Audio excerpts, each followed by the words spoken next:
તમે જ્યારે પહેલી વાર આઈટી ડિપાર્ટમેન્ટમાં આવ્યા ત્યારે કમ્પ્યુટર એક માત્ર સબ્જેક્ટ હતો, પણ હવે ટેકનોલોજી તમારી પેશન બની ગઈ છે, કોડિંગ તમારી લેંગ્વેજ બની ગઈ છે, પ્રોબ્લેમ સોલ્વિંગ તમારું આઈડેન્ટિટી બની ગઈ છે. આ લાઈફ પણ એક પ્રોગ્રામ જેવી જ છે. ક્યારેક એરર આવશે, ક્યારેક બગ આવશે, પણ એક સાચો આઈટી એન્જિનિયર શું કરે છે?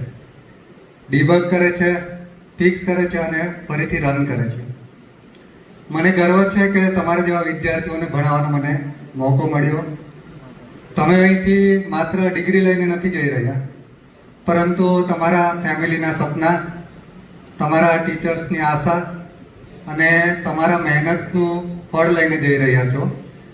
યાદ રાખજો કે તમે જ્યારે પણ આગળ જાઓ ત્યારે આપણા આઈટી ડિપાર્ટમેન્ટ અને આપણી કોલેજનું નામ ગર્વથી ઊંચું રાખજો. અંતમાં તમારા ઉજ્જવળ ભવિષ્ય માટે બધાને દિલથી શુભેચ્છા. ધન્યવાદ.